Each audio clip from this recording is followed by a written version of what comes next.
Okay, again, welcome to Mass Bay RE's Third Thursday program. Tonight's program is titled Climbing to the Clouds, Tales of the Mount Washington Cog Railway. Retired statehouse reporter and journalism professor Tim Jitney Jr. Lewis tells the story of the Mount Washington Cog Railway, Sylvester Marsh's idea to run a tourist train to the top of New England. This program is drawn on Tim's 14 childhood summers living at the Cog from 1953 to 1967 and his ongoing years of adult research starting in 2015. Tim's presentation is buttressed by recollections of his dad, Norm Jitney Lewis, who ran steam engines at Mount Washington for 18 summers, as well as the over 3,180 stories of the Coggers that Tim has identified so far for his Jitney Years history project. So, Tim, welcome to Mass Bay RRE. All right. First of all, thank you to the group for inviting me to come. I like to speak to anybody who'd like to learn more about the Mount Washington Cog Railway, especially guys who probably are fanboying over 6% grade traction railroads in the valleys. This one's a little different. Here comes the story.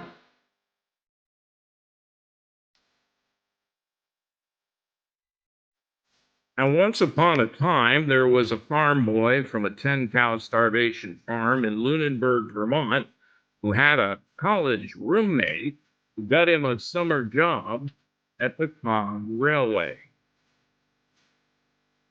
There, veteran engineer Mike Boyce trained Jitney to be an engineer. Back at school, the farm boy met a girl. They got married. Most of the Coggers only knew us as Jitney, the nickname. And I'm the kid in the arms. I do still have the cap and baby stuff, but I'm not going to wear them for you. 1955, the family was complete when Miss Jitney's book, Dad, continued to go back for 18 summers. Now, a lot of people say, gee whiz, I had a train set when I was a kid. This was my full-scale train set to play on. Over 3 miles long, 7 steam-powered trains, first of its kind, leaving every hour on the hour. Each engine consumed 1,000 gallons of water, 1 ton of coal, and there would be over 100 true characters working each summer. This was Jitney's engine, the number 6 Great Gulf. This was my summertime playground. It's the west side of Mount Washington. We lived in what was known as Cabin Row, right across from the shops. Tourists came to the base station and boarded the trains and took a 1-mile trip up to Wambeck, where the trains stopped to take on water so that the complete round trip could be made. From there, it was up across Jacob's Ladder. You should know what this looks like because every postcard in the world features this trestle. We go to Skyline, and then we turn right and head up the shoulder to the Summit House. This is our Summit House that was there, built in 1915, and was still operating between 1950 and 1967. At one point, they were thinking about putting a hotel at Skyline, but that got nixed. However, if you do want to spend a night on Mount Washington, the Appalachian Mountain Clubs runs a hut called Lake of the Clouds.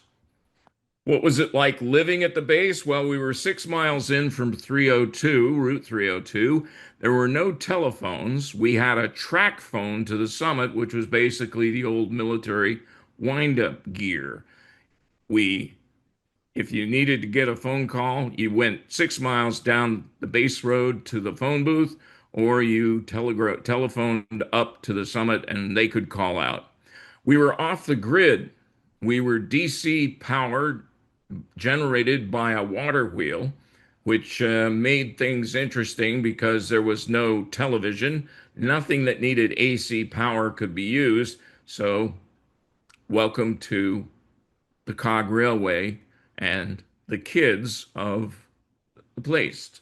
Now, what's different about the traction for you guys who are used to only a 6% grade and the Cog Railway, which would go as high as 37%? Well, the cylinders ran the drive shaft. The drive shaft up top was geared down by a large spur gear. The spur gear would then transfer the power to the cog rail on the center rail, the cogwheel center rail. Think of it like a bicycle chain all the way up the mountain, and you just set your sprocket in and you go up and back. There was a safety device called the ratchet gear, which was basically when you were going forward, it would clang loudly. And if the engine suddenly stopped and settled, the ratchet would stop you within 3 inches.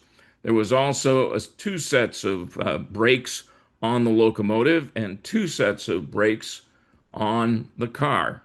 The car was not connected to the engine.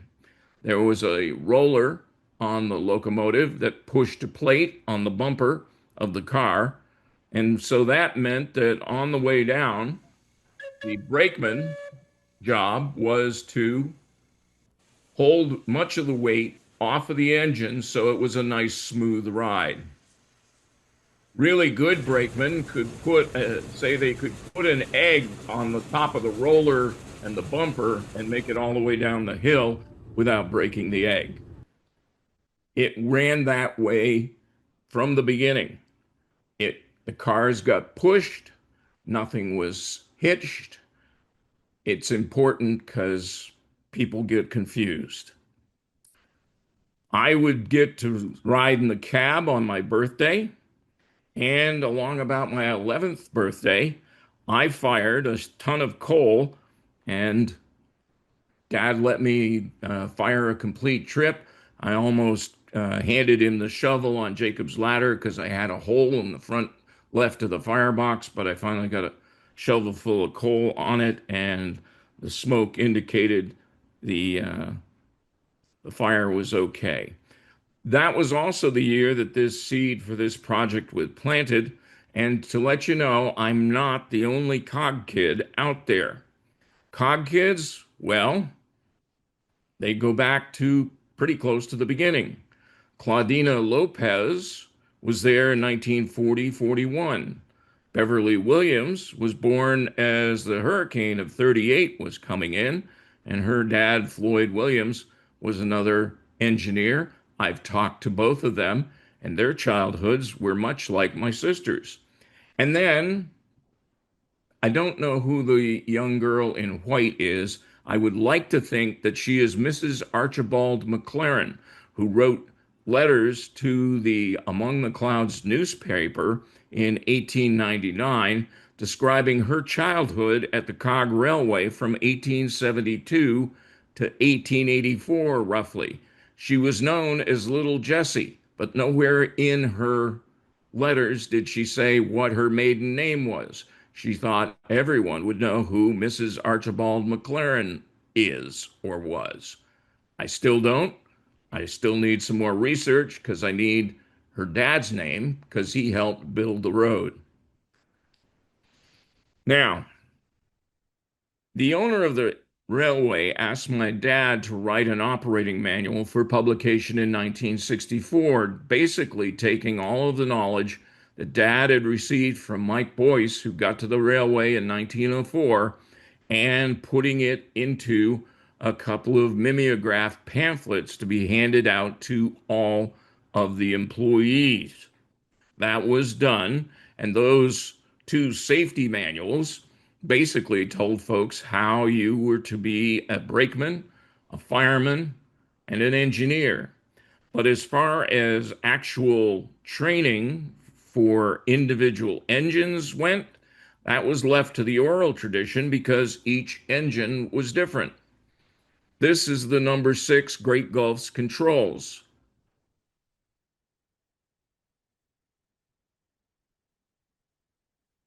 And this is another engine's controls.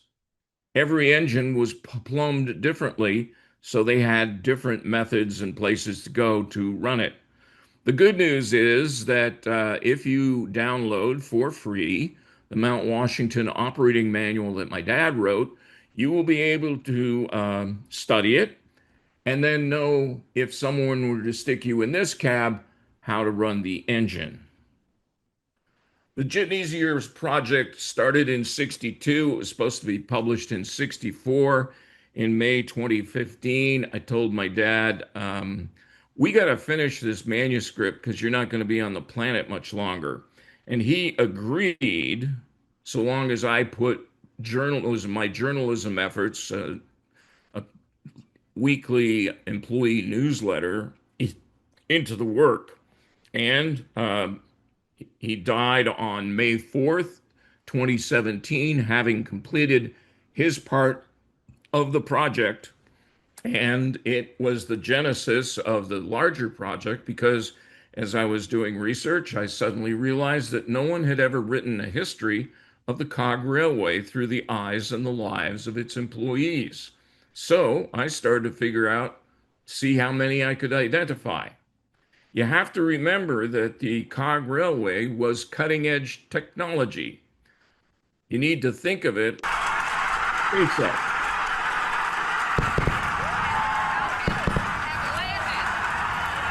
It was like being able to get onto the any of the rockets for a trip.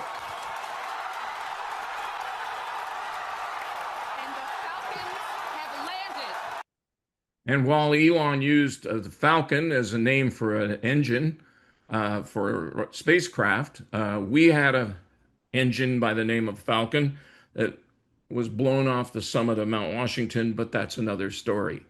Alongside the cutting edge technology of the Cog Railway, there was another cutting edge technology developing at the same time. It was photography.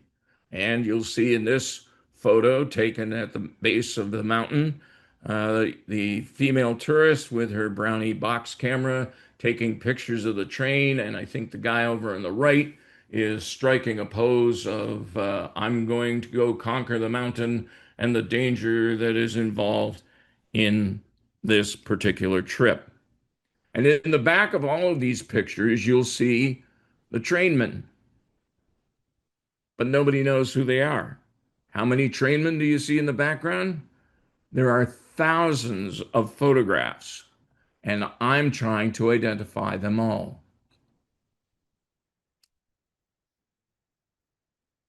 I do know that this guy's name is Pat Camden.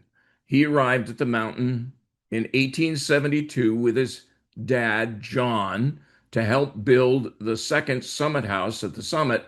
And Pat and John stayed on each summer, and Pat all the way into the 1920s as roadmasters and construction personnel. I know that this guy's name is John Horn. He came from England. He was a master mechanic. He arrived a year or so later, and he too went into the next century working at the Cog Railway in the summers. But as you can see, there are a lot of unnamed faces that I have to look for. Now, if you get into the Jitney years, I can do better. In this thing, you see college kids, you see the son of the Surgeon General, you see a Plymouth State student who finished his school teacher training at Linden, and several members on the social register of the Philadelphia Main Line.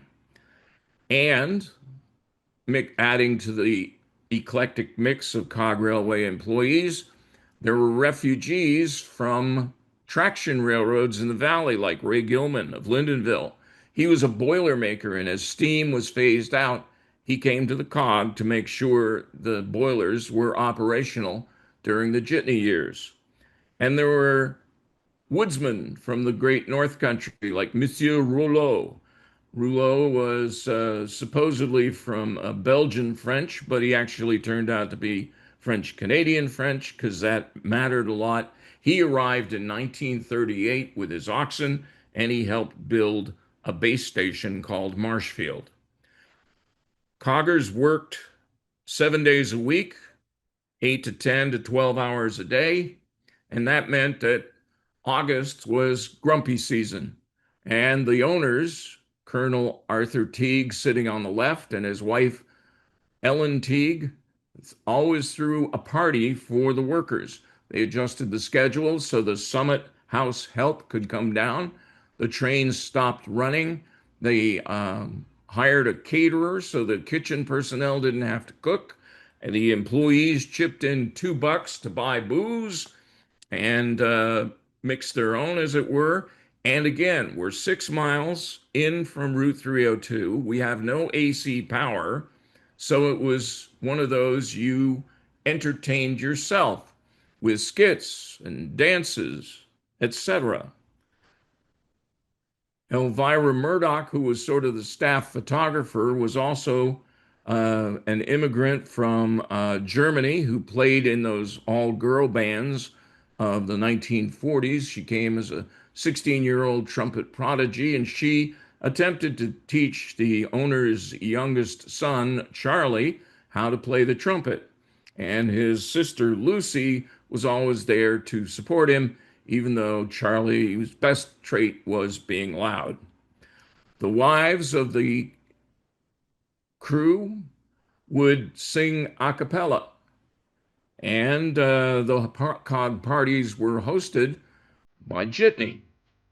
Now, Jitney couldn't sing, but he could write parodies of songs of the day.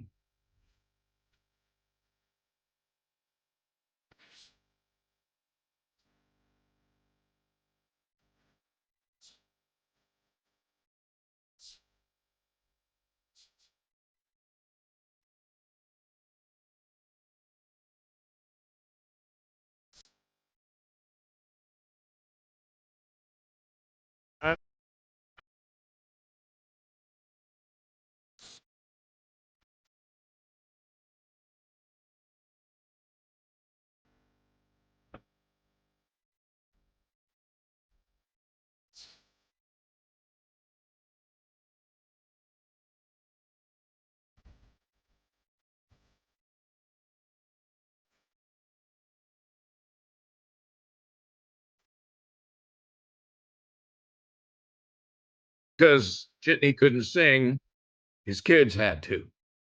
Now, the Cog story begins with this man, Sylvester Marsh, born in Campton, New Hampshire.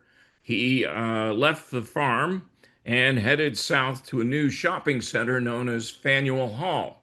And there he learned the meatpacking trade and then decided to emigrate out to Chicago when there was just 300 people there. He earned and lost a couple of fortunes and also had the opportunity to hire a young, aspiring lawyer from Lincoln, named Lincoln, to help defend him. The actual genesis of the Cog story begins when Sylvester Marsh, now back east, takes a hike up Mount Washington on August 24th, 1857, with a friend and gets caught in a cloud storm, much like the one that had killed Lizzie Bourne 2 years prior. He, however, made it, and his friend made it to the top, to the tip-top house, and then saw this glorious morning sunrise the next day. He thought people should have an easier way to come to the summit, and he petitioned the New Hampshire legislature for a charter to build a rack railroad up Mount Washington and up Mount Lafayette. He had a locomotive called the Hero, built by Campbell and Whittier in Massachusetts, but because it looked like a pepper sauce bottle, it became nicknamed Pepper Sass. Construction actually occurred in 1866 as a test track was built that would duplicate the most steep grades. And in late August, there was a test demonstration for members of various railroad companies, and Sylvester was successful in demonstrating that you could safely go up and safely come down the mountain. Funding came in, and in 1867, the track was cleared to Wambeck, the first mile through the woods. The following year, they tackled the next section in 1868, building the Jacob's Ladder portion and getting to Skyline.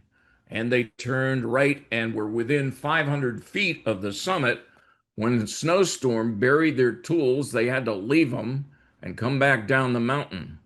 They didn't go back up until the spring of 1869, and on July 3rd, 1869, the Cog Railway made it to the summit. The telegraph company was there waiting for them, and the business started.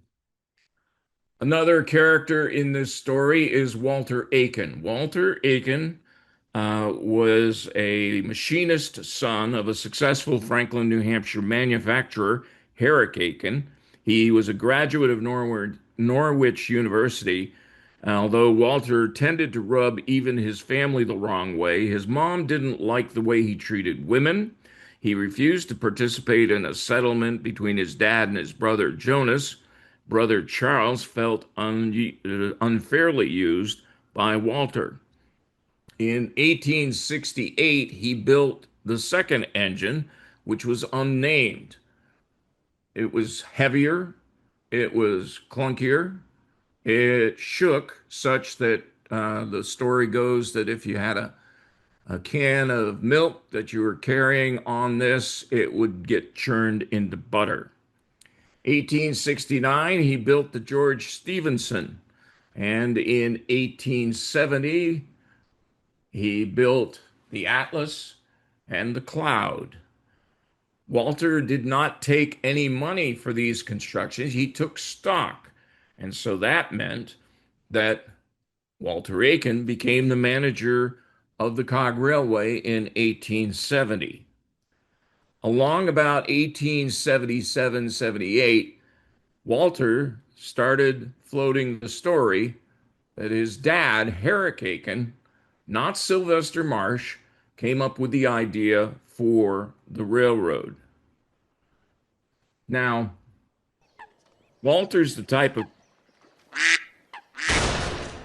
Walter's the type of character that reporters live for because this guy literally shot himself in the foot and died a month later due to sepsis.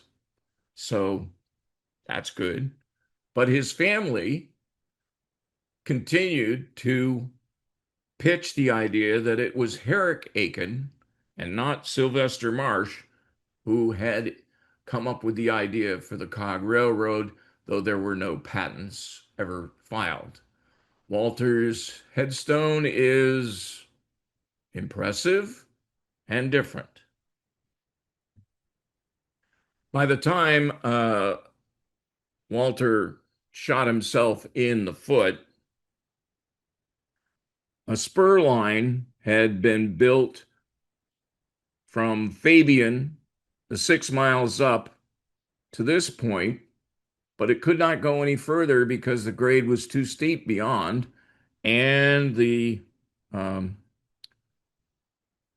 Cog Railway, Cog trains were based up at the original base station, and they would back down, and the tourists would transport. So starting in 1876, you could get on a train in Boston and head north through New Hampshire,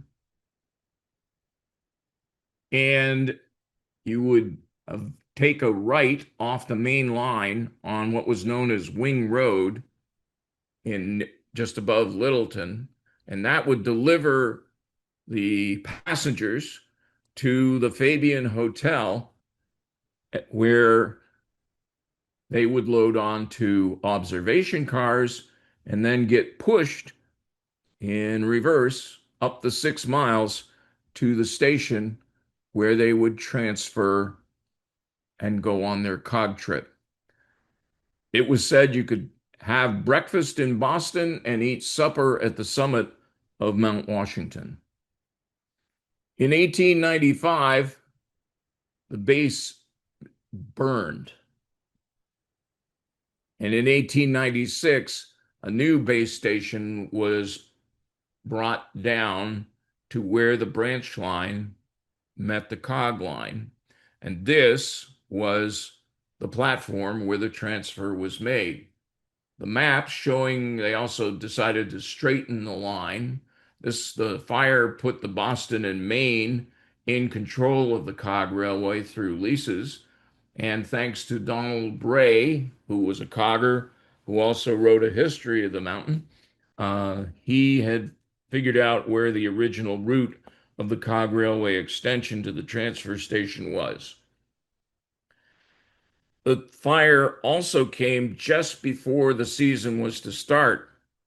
But luckily, another railway going up Mount Desert Island on Mount Cadillac Mountain on Mount Desert Island, Maine, had been built and ran from 1883 to 1891 before the engines were mothballed beside the lake. So the Boston and Maine, when the fire destroys the base, two engines are wrecked. They go and buy the two Green Mountain Railway engines. They're painted and then shipped to the cog so that the New Hampshire season could start. And these two engines were still working into the late 20th century on the railroad. I rode on them. Fire was also a problem and a chance for some changes. This was the second Summit House that was built when the folks came down from Canada. They were just getting ready to gear up for a new season. Manager Matty A. Clark and their team were preparing for the start of the 1908 season when the fire broke.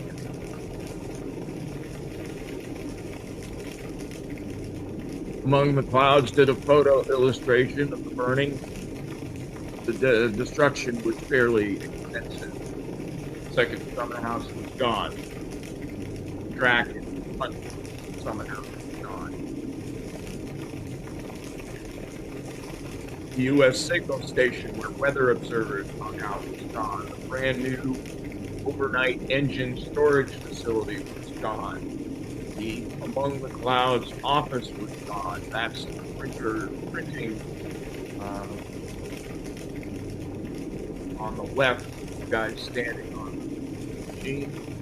The only thing that did not burn was the tip-top house because the winds were coming from the west, and Coggers who came up when they heard about the fire built a fire break by cutting that ramp there so it would not spread up. That was all done in 1908. Also, before Walter Aiken shot himself in the foot, he had a way of getting that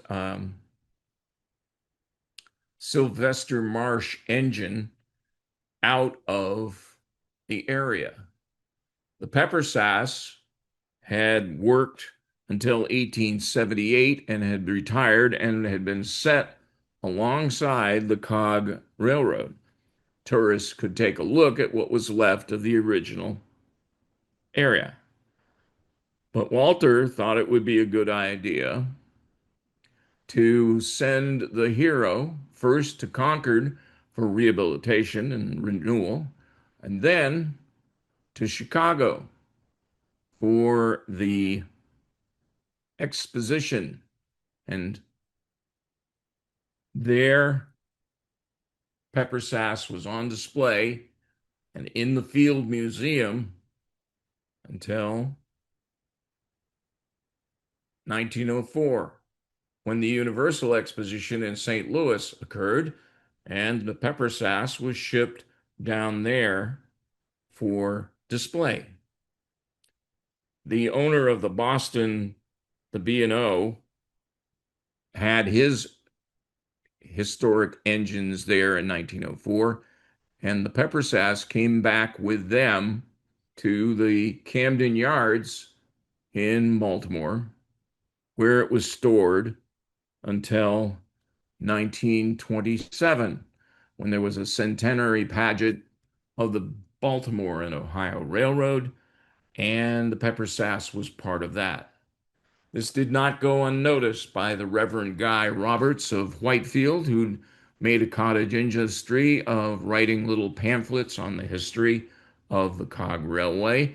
And Reverend Guy Roberts convinced the Boston and Maine that it would be time to bring the pepper sass back home. And the B&M agreed. So in 1929, the pepper sass was rehabilitated at the shops in Concord. It arrived in early July at the mountain and went through tests. And then on the big day, it was rolled out in a great deal of fanfare. How much fanfare? The Boston and Maine press office put out this press packet. How many guests? Oh, that many. And in fact, they filled 6 trains, and the last train in line had the camera car with all the newsreel footage. But the press packet that I got had this interesting note on the back of one of the pages. Started to skid at number 768. We stopped at number 735. As a reporter, I knew that that is many times where the notes are taken by reporters when they're covering items and forgot their notebook. More about that in a minute. But the fact that it was such a big deal means that we now have some newsreel footage. That's B&M President Hanauer rechristening the engine with water from the Lake of the Clouds. Jack Frost and Bill Newsham were the crew, and the 6 trains went ahead. This is interesting to me because that's the cabin that the Jitneys lived in. It was basically an old barn. So whenever anybody accuses me of growing up in a barn, I say proudly, yes, I did.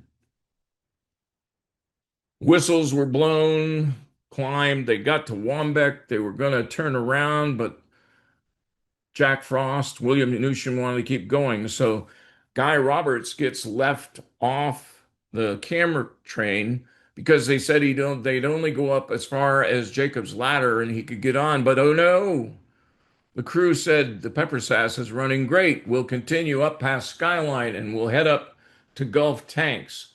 Well, it was at Gulf Tanks where the folks from the corporate finally convinced Jack and William to turn around and go back down. The rest of the trains, including the press corps, went to the summit for a grand buffet.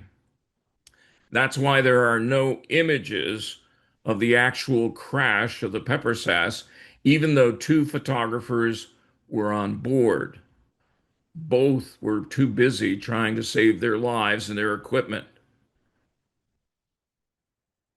Pepper sass made it down around Jacob's Ladder and then went into Burt's Ravine. They reported that the boiler exploded, but what actually happened was the boiler didn't explode, but when the piping came undone, the release of steam looked like that to people who didn't know. Reverend Guy Roberts walked watched the engine roar past him, losing its smokestack, and he watched Daniel Rossiter, a freelance photographer, who clung to the back of the pepper sass and then dropped 30 feet off of Jacob's ladder and died because they suspect he was trying to save his equipment. Daniel Rossiter of Ludlow, Vermont, left a wife and an infant daughter. The daughter, Consuelo, she turned 3 months old on the very day her dad died. But the good news was no paying passenger had died in the crash, and that would be a record that will hold through the Jitney years. That doesn't mean that other Coggers didn't die, mostly on the Devil's Shingle or the slide board. It was considered a quick way to get home after work. It utilized the overhang on the center cog rail. You put the board on the rack and then screwed the levers underneath the lip. And if you wanted to brake, you lifted up on the levers and hopefully friction would stop you. It got popularized in Among the Clouds because when the Among the Clouds reporter would go cover a coach parade in Bethlehem and elsewhere, they would get back to the cog, they would go up the mountain, they would write their story, and then the newspaper would be printed and then bundled up and then put on slide boards to be taken to the base, where then the newspapers got put in the buckboards, went to Fabian, got on the trains, and if you'd been to the coaching parade in Bethlehem the day before, over your morning breakfast the next morning, you could read all about it. And that was the story of the slide boards that made them popular, but they were deadly. 1884, it was reported that 3 lives had been lost using the slide board. One of them was William Seeley, who was a Signal Corps member who went down on a slide board from Wambeck and crashed into another slide board. And he died in Littleton and is buried there if you want to go visit his grave. Another fatality in 1872. Hey, a Frenchman was descending rapidly. He ran into a locomotive, killing him instantly. They never identified. Other newspapers said he dashed his brains out. It was a different time of reporting. One paper said the victim was 20-year-old George Tricott. But if you know French Canadians, that didn't really sound like a French Canadian. I found out that it was actually Elzéar Turcotte, 22, thanks to his death certificate saying he died at Mount Washington. And so the weather and the Devil's Shingles were responsible for much of the fatalities into the 20th century. Now, as you remember, the second Summit House had burned. They'd found some locomotives to replace so they could still travel to the summit. But what were you going to do to replace the Summit House? Well, they used the Tip Top House, and B&M got absorbed by the New Haven, New York and Hartford Railroad. The new president, Charles Mellon, believed he could double the B&M business and bring forth fair returns on the New Haven investment in just 10 years by investing to expand tourist business in New York. Mount Washington was part of that plan. Mellon knew that the Joseph Stickney's grand new Mount Washington Hotel had captured tourist PR in 1903, And that may be why Mr. Mellon proposed replacing the Cog Railway and its 37% grades with an electric trolley system that would not go any up a grade any bigger than 6%. So from the existing base station, it would head left and then it would come back right. And it would take about 20 miles for it to get to a new Summit House hotel. I went looking for the paperwork on this, but the archivist who takes care of the New Haven, New Haven, New York, and Hartford Railroad said all that paperwork disappeared, apparently in a sealed boxcar, which went out of the yard one night and has not been seen since. Luckily,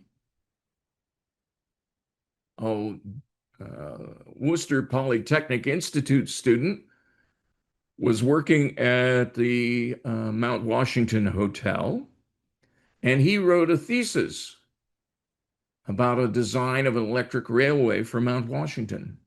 And he includes a map, which basically has the 6% solution up to Castellated Ridge, and then switch back and head to a place above the lakes of the Cloud Hut before coming back across and circling the summit 3 times before reaching its final destination, the new hotel that was going to be built. It was pretty interesting because the new hotel would be built around the summit of Mount Washington, and guests would be able to come out of their rooms onto a balcony and look down at the top of the mountain. The views were exquisite. There were going to be 100 rooms with a dining room able to serve 300 to 400 people.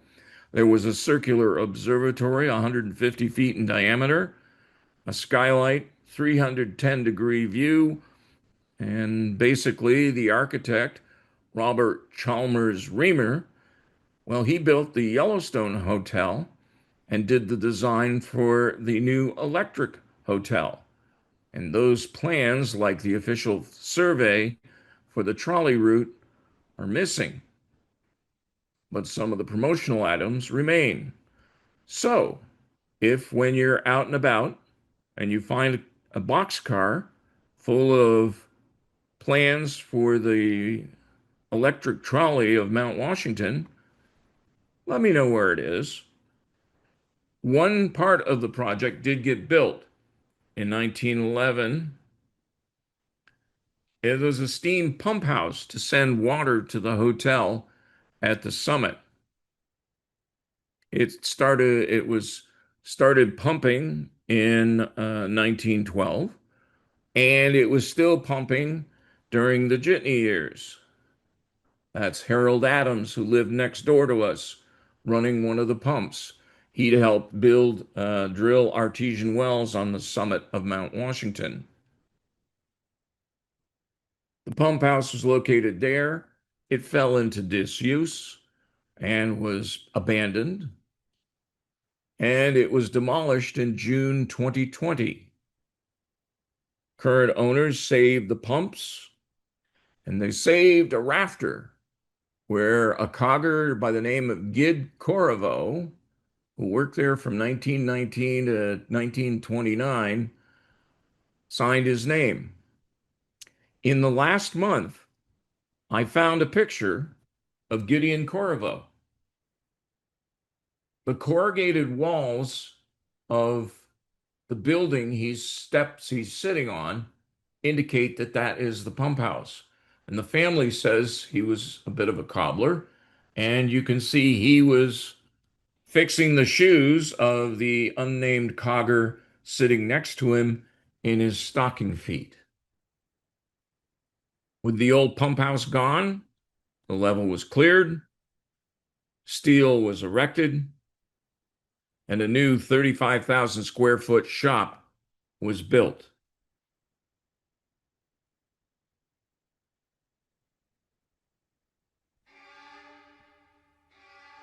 The guy who hired my dad was Henry Nelson Teague. Teague was born 1875 on Mount Desert Island, Maine. He was the son of a sea captain and a Southern belle. He was a Dartmouth man, class of 1900, part of the first Tuck Business School class of 1901.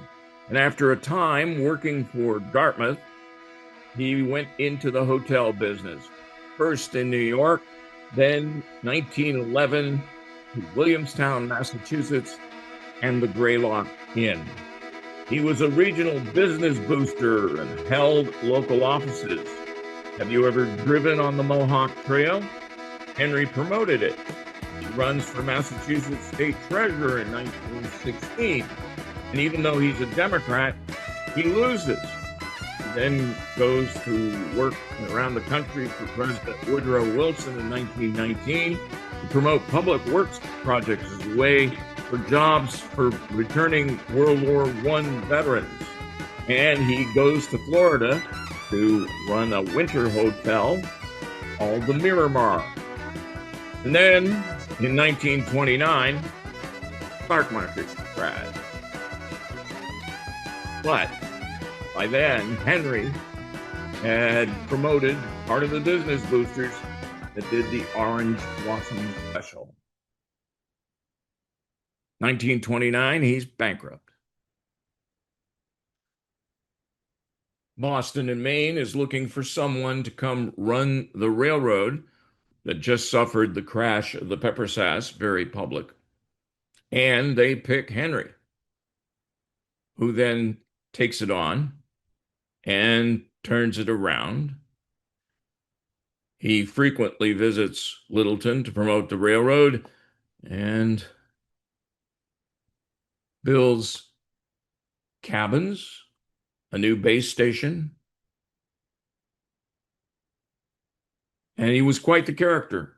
He was known as being big, busy, brusque. And he also found another person by the name of Teague, no immediate relation, Colonel Arthur Teague. Arthur S. Teague came to the Cog in 1933 as a Clemson graduate. And when the war breaks out, Arthur is called up in 1941 and prepares for the D-Day invasion. He goes ashore on Utah Beach. Teague will become friends with Ernest Hemingway and meet General Bernard Montgomery when he's awarded a British DSO for actions taken on June 9th, 1944. Teague will win a U.S. Distinguished Service Cross for actions taken 5 days later behind Utah Beach. He will lead the 3rd Battalion of the 22nd Infantry through France and into Germany before being wounded on the 2nd day of the Battle of the Hurtgen Forest. He's New Hampshire's most decorated military officer of World War II. Arthur also comes to the base with a wife, Ellen Teague. She starts, they're married in 1942 on June 6th. So for his 2nd anniversary, his gift he gives his wife is to invade Europe. Henry Teague dies in 1952. And because of the financial arrangement with his alma mater, Dartmouth College, Dartmouth takes over ownership. That lasts until they sell to Arthur Teague the railroad in 1963. And when Arthur dies in 1967, Ellen starts running the railroad from 67 to 1983. Arthur Teague oversaw the building of Henry's new base station at Marshfield. They got started on the building in 1938. 2 weeks later, the hurricane of 1938 came through and knocked Long Trestle and Jacob's Ladder into Burt's Ravine. Work stopped on the base station, and the railroad got fixed such that trains were able to cross Jacob's Ladder before the season closed out. Work on the new base station resumed in May of the following year, and it was when Monsieur Rouleau and his oxen showed up, and it was finally completed that year and was the main base station for the Cog through the entire Jitney Years area. It lasted almost to this new 21st century.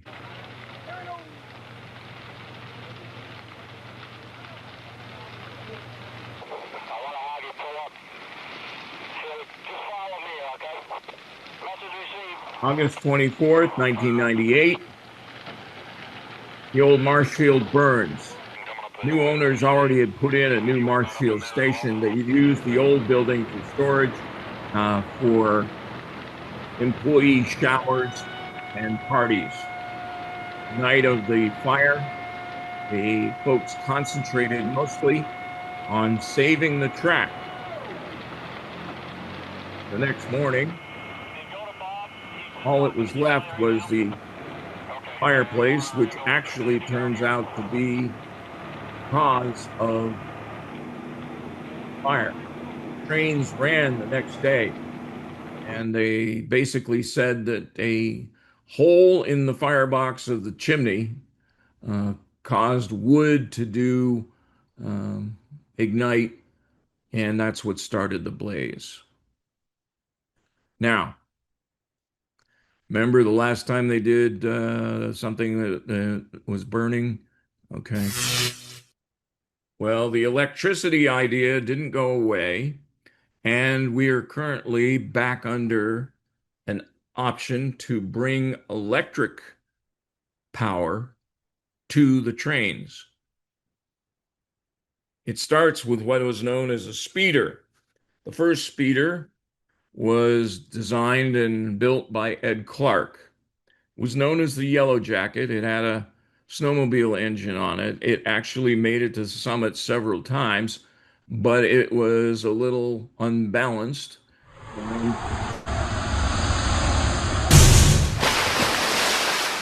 On the way down during one trip, Ed and his son and a friend had to leap off the speeder. The speeder came down to Marshfield and leapt off the track and destroyed itself in the Ammonoosuc River. State never heard about that particular crash, but they did get to see the next iteration called the Green Hornet, and the Green Hornet ran for quite some time as well. Now, Caleb Gross is starting and overseeing a new project, a Bumblebee. It's going to be a all-electric, battery-operated speeder, and he's working with students from the University of New Hampshire. They've been at it for 2 years. They've won awards. And the design is outlined in the PDFs that you can find on my website. This is what they did in the second year. Now, because we're getting on, I need to wrap things up. Let's talk about 1967. 1967 was going to be the last year of the Jitneys at the Mount Washington Cog Railway. Dad had signed a 12-month contract to become a superintendent of schools. But 1967 was also known by Coggers as the horrible year. It didn't start out too bad. 1967 was the 25th wedding anniversary. The Teagues, Arthur and Ellen, went to Europe And Ellen liked that because Arthur's medals from the British meant she could visit royalty, um, etc. They came home where Arthur resumed his duties as manager of the Cog Railway, and he had spent his time over the years trying to balance the economic needs of the Mount Washington Cog Railway, the economic needs of his family who lived on the main line of Philadelphia. Um, these three daughters, Jane, um, Margie, and Fanny, were all debutantes. But the Summit House was now a state property that the COG leased, and the state had not done the repairs necessary for overnight accommodations. The water tank out back blew down. And that meant that the overnight package, where you could take the 6 o'clock train up, stay overnight in the Summit House, here, see the sunrise, and then come down in the morning, all of the reservations and deposits that he'd taken had to be sent back. Art Teague had a heart attack. He came back on August 4th, 1967, for a Railway Board of Directors meeting, and Ellen said that Art attended but disagreed with so many of their decisions, attorney Jack Middleton and Tony Poltrack, that the meeting was adjourned. Ellen, Tony, and Art, Ellen, Tony, and Jack went to the Teague Horse Farm in Guildhall, and Arthur went back to rest in the cabin that they were staying in. It was the old cabin that was built to keep tourists from stealing stuff off of the Pepper Sass. They were there because Colonel Henry Teague's structure, known as the hut, with its 10 bedrooms, 6 baths, 2 living rooms, kitchen, and other facilities, had been built to house the Teague family. But it burned in 1965, Halloween, and when it burned, it destroyed much of the memorabilia and records that Arthur had been collecting for the centennial in 1969. Only the stone fireplace was left standing. And so Arthur Teague shot himself in the cabin that afternoon. His youngest daughter, Lucy, discovered his body. A stone was brought down from the top of the mountain, and Colonel Arthur S. Teague was buried in Littleton. No, sorry, Lancaster. 2 weeks later, things were sort of getting back to normal. Anne and Lucy Teague had a horse show to go to. Anne and her boyfriend, Norm Coop. Remember I mentioned there was a son of a surgeon general? Yeah. Norm Coop was C. Everett Koop's son, and he and Anne would eventually marry. They worked gift shop all day and on the mountain all day, while my sister, Miss Jitney, and Lucy prepared the tack, etc. After supper, Lady Rouge, Anne's horse, was loaded, and Black Magic, Lucy's horse, was loaded. They got on their way kind of late, and on Interstate 93, just before the Tilton exit at Bridge 52, while my sister and Lucy were sleeping in the back, the hitch comes off the ball. The van and the trailer roll into the ditch. My sister went out the back window and landed in between the trailer and van. She survived. Lucy went out the side window. The van rolled over her, killing her. Lady Rouge was trapped in a trailer. A state police officer put her down. My sister remembers the gunshot. Lucy's horse, Black Magic, was also destroyed, and her Lucy joined her father in the Lancaster Cemetery. Bad things come in threes. So on September 17th, 1967, the first paying passengers in the Cog Railway history died when the folks in the cab did not notice that a switch rail was not thrown correctly for passage through on the main line. No, it was a perfect derailer. It picked up the cog rack, set it over. The spur gear then climbed up onto the switch plate and it tipped the engine off. It did the same thing to the car, but the car didn't have a spur gear, so it kept going down until a rail broke and it went off the side of the track and slammed into some rocks. A young boy survived by being stuffed under the first seat where the hole is.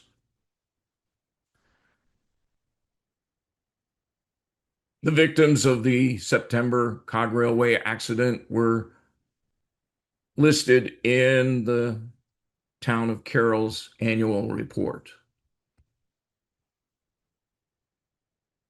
Arthur and Lucy's death were also noted. But life does go on. And the annual report noted that Thomas Baker married the second oldest daughter of the Teagues, Margaret Ellen, in Concord on December 23rd. People ask me, why do you tell this story? Well, Mount Washington Cog Railway is no prissy, polite, laundered Disneyland-style operation. It's a gutsy, sooty, elemental experience. It was conceived in the 1850s. P.T. Barnum once called the Cog Railway the second greatest show on earth, and so it remains. That was published in the New York Times, and there is an error in it. P.T. Barnum once called Mount Washington the second greatest show on earth. But hey, a little license for promotion. And that's why I have to tell this story the way I lived it.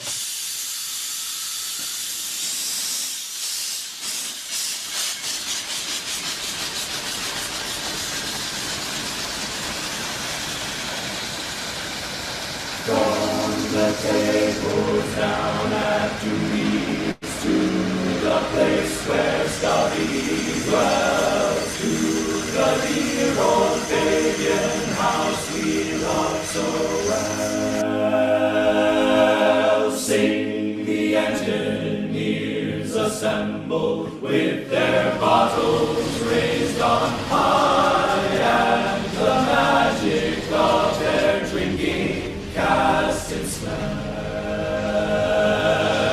Oh, the magic of their drinking, of the beer we love so well. Miller, High Life, Valentine, and all the rest. We will serenade our girl, while cold and steam shall last. Pepper sass and be forgotten like the rest. Now that's the point where the cog kid in me would end the presentation. But the retired professor says, you folks can read more about it. Here are some books, first-person accounts, etc., of more time at the cog. And the reporter in me, in this time of years, says you need to trust but verify what you see. In the last month, a guy who is a quote-unquote content creator and hiker who liked to hike the White Mountains asked the question, I wonder what the Cog Railway looked like 100 years ago. And then he let AI generate this image. Now that Now that you've learned all about the Cog Railway, you know there's no coal tender. Yeah, there is a tilted thing, but the coach is being pulled. He obviously, and the AI was obviously influenced by traction railroads. Remember the speeder that's under construction? Another content creator saw this, and that's not the speeder's design, but that's what AI thinks it is. Now, when it comes to trusting but verify, we can't blame AI because humans will get it wrong. This guy is Willa Cather's cousin, Bud Cather, and he painted this in 1958, and he modeled that picture, that painting, on this picture that was in the uh, Life magazine. And I don't blame Bud Cather too much, but I do know I can blame Richard Nixon. Let me explain. The Cog Railway in May of 1958 was going to be on the cover of Life magazine, and inside was the picture of the summit that Bud Cather modeled it off. In fact, it was going to be so cool in the Jitney household because you'd be able to see Jitney and Bob Kent through the window on the cover of Life magazine. But then Richard Nixon got spit on, and consequently, they changed the cover. And that's why I blame Richard Nixon for Bud Cather's bad painting. Trust, but verify. Our final story starts in a Houston, Texas home goods store where a staffer named Tazen Olaresh had figured out how to use AI to put furniture in spaces that she took pictures of. But she wanted more clicks. So she started to write historical narratives, which are reasonably well researched, but then she just said, AI, do your thing. Ladies and gentlemen, that's what old Pepper Sass looked like, according to Tazen Oresh. And she accurately described in the narration that Pepper Sass's boiler was put on hinged mounts so that the boiler would always stay upright. But when AI got to it, that's how that worked. So trust, but verify. And the ones you'll want to watch out for the most are those who know the most about the railroad. This is a image from one of my downloadable books. And a historical society member said, "That's an interesting photo. I've never seen it before." Indeed, she hadn't. The woman in the cab and the engineer, one is the 1990s, one is 1869. The engines are stacked up on a track that no longer exists from the 1870s. So be careful, trust, and verify. It's also why, because of so many photos from so many of the same positions, I could put a brand new diesel locomotive coming out of the 1894 base station that burned on another cover. And so if you'd like to email me and go get your free PDFs to download, go to jitneyyears.org and learn everything you never wanted to know about the Cog Railway, and probably now don't even want to ask.